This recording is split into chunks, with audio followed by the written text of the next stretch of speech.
పెద్దలు ఈ కార్యక్రమానికి ముఖ్య అతిథిగా విచ్చేసిన మాజీ రాష్ట్రపతి వర్యులు రామ్నాథ్ కోవింద్ గారికి, పెద్దలు తెలుగు రాష్ట్రాలే కాదు దేశ ప్రజలందరి గురించి మహోన్నత వ్యక్తి వెంకయ్య నాయుడు గారికి, మన ప్రియతమ నాయకులు హైటెక్ సిటీ చూసిన హైదరాబాద్ అన్న ఎప్పుడు జ్ఞాపకం వచ్చే చంద్రబాబు నాయుడు గారు వాడు రావడం, అలాగే కేంద్ర మంత్రివర్యులు కిషన్ రెడ్డి గారికి, ఇంకా వేదిక మీద పెద్దలందరికీ ఈరోజు అజాత శత్రువు, అందరూ ప్రేమించే నాయకుడు, పార్టీలకు అతీతంగా ప్రజలకతే నా ఆత్మకథ అంటూ మన దత్తాత్రేయ గారు ఎప్పుడు ఎక్కడ కలిసినా గత 5 సార్లు నేను ఎమ్మెల్యేగా ఒకసారి ఎంపీగా ఉండి ఎక్కడ కలిసినా ఆత్మీయంగా పలకరించే మంచి మనసున్న వ్యక్తి దత్తాత్రేయ కార్యక్రమం ప్రజలకతే నా ఆత్మకథ అని ఒక పుస్తకం ఆవిష్కరించుకోవడం, ఇంత మహామనుభవం రావడం, వారికి ఇంకా కూడా ఆయుర ఆరోగ్యాలతో నిండు ఆరోగ్యంగా ఉండాలని భగవంతుని ప్రార్థిస్తూ వేదిక మీద పెద్దలందరికీ మీ అందరికీ కూడా నమస్కారాలు తెలియజేసుకుంటూ సెలవు తీసుకుంటాం.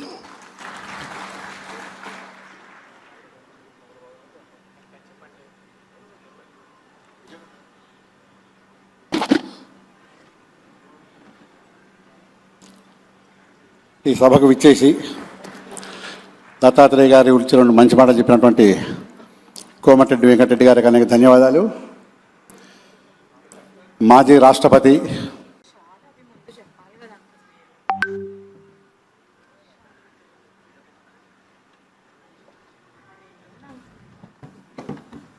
పెద్దలు ఈ కార్యక్రమానికి ముఖ్య అతిథిగా విచ్చేసిన మాజీ రాష్ట్రపతి వర్యులు రామ్నాథ్ కోవింద్ గారికి, పెద్దలు తెలుగు రాష్ట్రాలే కాదు దేశ ప్రజలందరి గురించి మహోన్నత వ్యక్తి వెంకయ్య నాయుడు గారికి, మన ప్రియతమ నాయకులు హైటెక్ సిటీ చూసిన హైదరాబాద్ అన్న ఎప్పుడు జ్ఞాపకం వచ్చే చంద్రబాబు నాయుడు గారు వాడు రావడం, అలాగే కేంద్ర మంత్రివర్యులు కిషన్ రెడ్డి గారికి, ఇంకా వేదిక మీద పెద్దలందరికీ ఈరోజు అజాత శత్రువు, అందరూ ప్రేమించే నాయకుడు, పార్టీలకు అతీతంగా ప్రజలకతే నా ఆత్మకథ అంటూ మన దత్తాత్రేయ గారు ఎప్పుడు ఎక్కడ కలిసినా గత 5 సార్లు నేను ఎమ్మెల్యేగా ఒకసారి ఎంపీగా ఉండి ఎక్కడ కలిసినా ఆత్మీయంగా పలకరించే మంచి మనసున్న వ్యక్తి దత్తాత్రేయ కార్యక్రమం ప్రజలకతే నా ఆత్మకథ అని ఒక పుస్తకం ఆవిష్కరించుకోవడం, ఇంత మహామనుభవం రావడం, వారికి ఇంకా కూడా ఆయుర ఆరోగ్యాలతో నిండు ఆరోగ్యంగా ఉండాలని భగవంతుని ప్రార్థిస్తూ వేదిక మీద పెద్దలందరికీ మీ అందరికీ కూడా నమస్కారాలు తెలియజేసుకుంటూ సెలవు తీసుకుంటాం.